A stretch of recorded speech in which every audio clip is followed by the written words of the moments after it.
Setting and tracking goals is a key component to obtaining and achieving the things that we want in life. Yet studies show that less than 5% of people even bother with goals.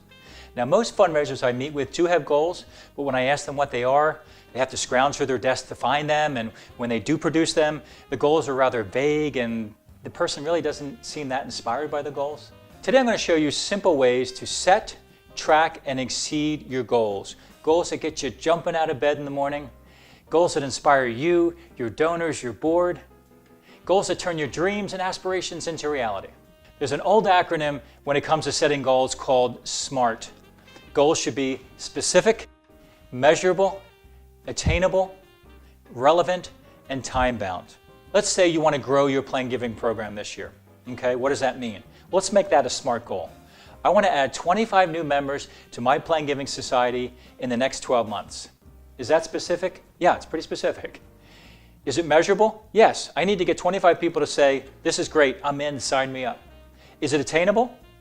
Well, depending on my resources, how much time I have to put towards it. Is it relevant? Now, I think Plan Giving is always relevant, but if my board's saying, look, focus on cash, we don't care about Plan Giving, I'm still going to have a goal, but I might adjust it based on the relevancy to everyone in the organization. Is it time-bound? Yeah, it's time-bound, 12 months. Okay, that's a SMART goal. The other thing I recommend is when it comes to attainable goals, I think that we all tend to set our goals too low because we're afraid if we don't make them, we'll look foolish, we'll look incompetent, right? Now, by all means, you're working for a charity and you are accountable to your boss, to the board, to your donors. You want to make those goals attainable and be pretty confident you're going to get there. What I do recommend is have another set of goals. Big, hairy, crazy goals that you just share with maybe a small circle of people.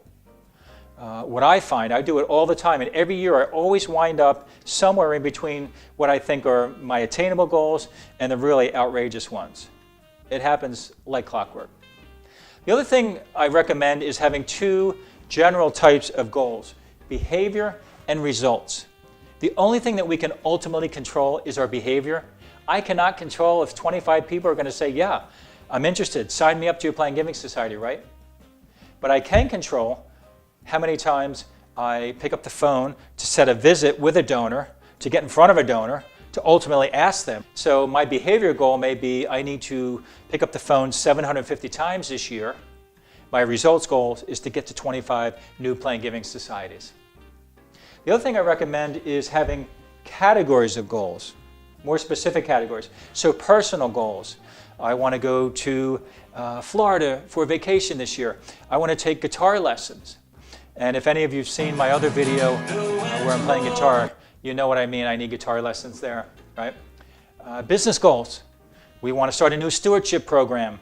I want to start a Plan Giving educational series for my donors, right?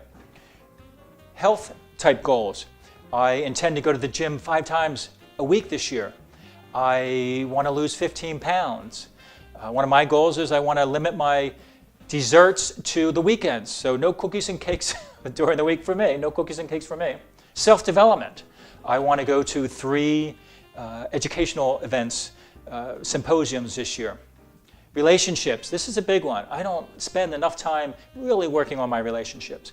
So goal might be I want to spend 3 to 5 hours a month with my nieces and nephews. I want to have a date night at least once a month, just my wife and I.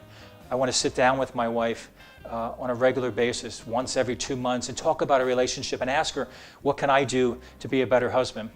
Isn't that wonderful? I think I'm a better husband just for saying that, right? So there you go. The one thing I do highly recommend when it comes to writing the goals is handwrite them on paper, good old-fashioned paper and pen, or paper and pencil. There's something research shows in the brain that connects when you actually handwrite something. And then this should be a living, breathing document. This should not be tucked away in a drawer somewhere. Refer to it daily, weekly, update it. If you're 6 months in the year and you find that you're going to blow some of these goals away, bump them up. It's okay to think big. Then the other thing research shows is that when you start to share these with people and say, here's what I'm trying to accomplish this year, do you mind just kind of checking in with me once in a while to see how I'm doing? Kind of keep me accountable. Another great thing to do with donors, especially current Plan Giving donors, is to go to them and say, here's what I'm up to. I have a goal to add 25 new members to the society. Here's my plan. Make sure you show them your plan, and then ask them for advice. What's that wonderful plan giving saying or fundraising saying? If you want advice, ask for money. If you want money, ask for advice. And ask a donor, what do you think of the plan? Any suggestions? Do you know anyone that's affiliated with our organization that maybe is open to the Plan Giving Society that you could introduce me to? Pretty powerful. Always powerful to ask for advice. You'd be amazed at what you get. Get that paper and pen out. Start writing out your goals. Think big. If I can help you, if you have any questions, if there's something you want me to cover in a future video or blog, send me an email, joe@giftplanningdevelopment.com. Until then, all the best to you in your work, and dream big.